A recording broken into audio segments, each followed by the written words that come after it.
When two Aussie sisters from a small town moved to Hollywood, little did they know that one of the best-selling artists of all time would change their lives virtually overnight. For the past decade, Nandy and Maya McLean have been the late artist Prince's backup singers and dancers.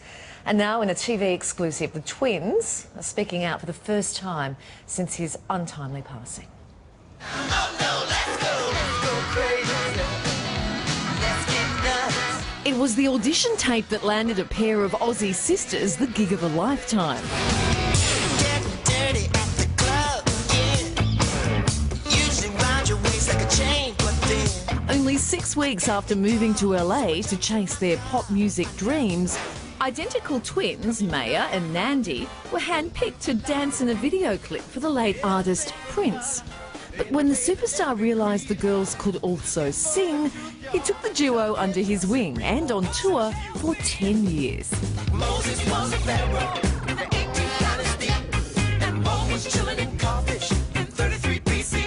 Plucked from obscurity, the twins were never far from the singer's side, dancing up a storm during his legendary set at the 2007 Super Bowl in front of a televised audience of 100 million people. Rolling on the river.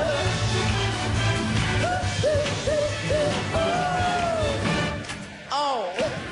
Now, for the first time, the sisters are speaking out about life on the road with the Purple Rain star and the friendship they formed behind the scenes. Yeah, and Maya and Nandy McLean join us live out of LA. Ladies, welcome to the show. Yes. You both formed a really close bond with Prince, having spent so much time together. How tough has it been for you both, losing not only a friend but clearly a mentor as well? It's been really hard. It was such a shock for us, and we just kind of our phones were blown up with text messages, and I mean, he was a huge part of our life, and it's a very emotional time, but I think we're getting through it, and we know that he's in a better place, and he's very spiritual, so we had like a really good connection with him spiritually, so, you know, he's just continued on to expand, you know, into the universe and create more magic and share his energy with the world. Yeah, it's such a loss. I'm so sorry for you both. You grew up in Mullumbimby on the New South Wales North Coast. Yeah. Tell us how this happened. How did two girls from Mullumbimby end up on stage with Prince? It definitely wasn't part of the plan.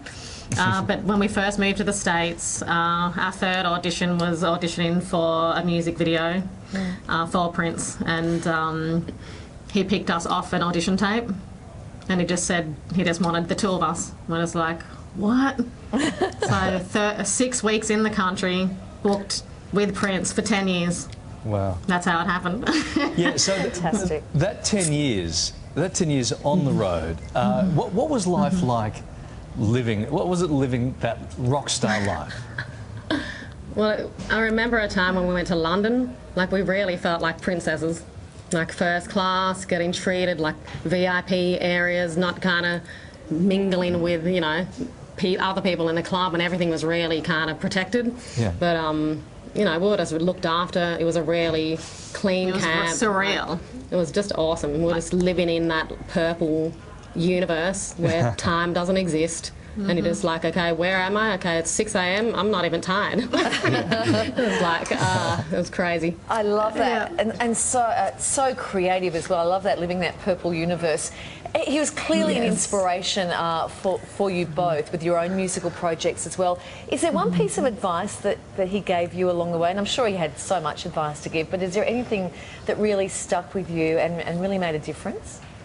I can answer this one. I was in Los Angeles, and I think it was about 2 a.m.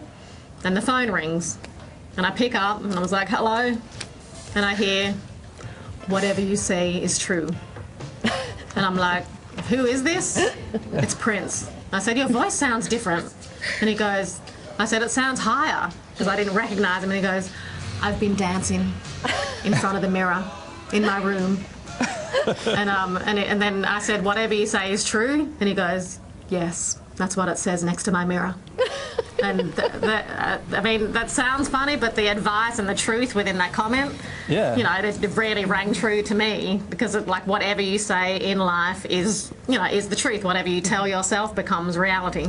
Yeah. So that's what he must have been, you know, resonating with and practicing and dancing in front of the mirror. Sounds like you guys were really, really in tune with his spiritual side as well, which made this relationship so special. One of the most moving performances, of course, was Super Bowl 2007. What was it like being on stage dancing? There's 75,000 people there, but 200 gazillion watching around the world. What was that like? This was really funny because I wasn't really clued into what the Super Bowl was. I wasn't not really a sports person, and I was like, I think Michael Jackson did the Super Bowl once, but I just didn't really know what it was. So when we got there, I said, there's that many people going to be watching? I'm like, oh my God.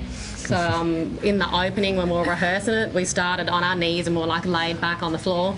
And it was kind of like, you're just in this still space, and then the pyro hits, and then it's kind of like raining down, I don't know, all these magical little sprinkles coming down onto your face. I'm like, where am I? And then the audience is just like, it's just such a, you know, a beautiful, powerful energy to be in that space with, you know, all those people just, you know, bringing the vibe And then together. his energy that he brings, and then the music, there's just no better place to be. That's why, you know, he impacted so many people. This was the year it did actually rain, and he sang with Purple Rain in the rain, right?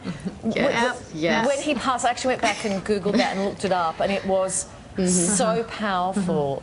Yes. Wow, what a special moment. Is that one of your favourite memories, or what is a favourite memory or moment with Prince?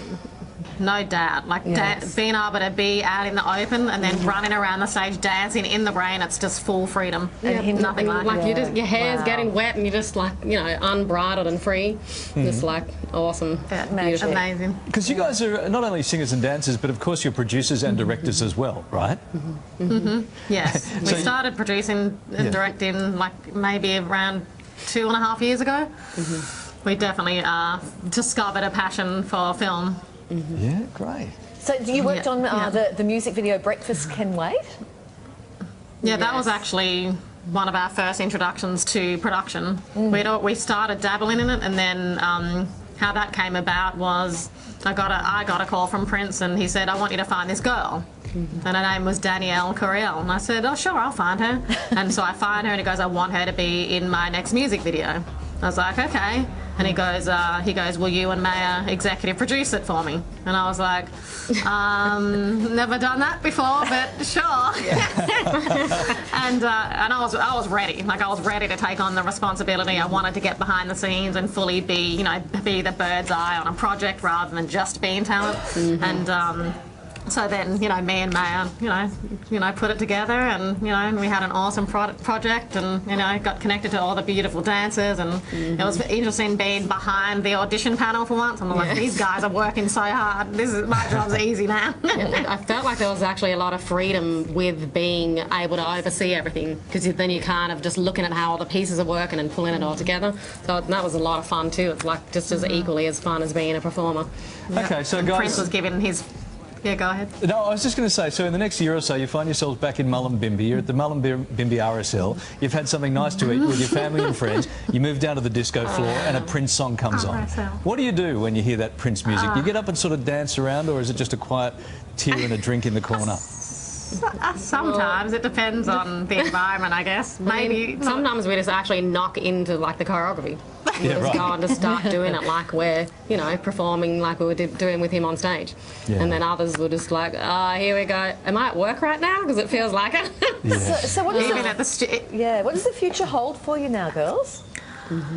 Well, we're fully getting into directing and producing. We've got 2 short films that are in post right now that we're really excited about, that we produced and directed.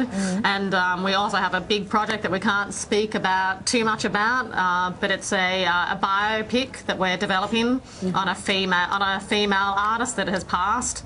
And that's kind of all we can say, but we're getting the script developed, and we're really excited to take it to the next stage. That's all right, guys. We've got a couple of big things we can't tell you about either, so it's fine. That's how we roll too. Hey, really, it's all right. really great to catch up with you this morning. We appreciate your time and your incredible insight into that amazing chapter and that incredible man. Thank you. Thank you so Thank much for you. having us. Thanks. Thank you. We miss Australia. Bye. Love everybody. Well, I love they've been gone so long, but they've kept the accents. Hanging on. Yeah, Hanging on. absolutely. Love We're that going to hang about on you. to it because Yeah. we're like connected with you guys. You're doing a good job, and thanks for Thanks, giving us guys. a little sneak peek into what has been a truly creative life. Thanks, girls.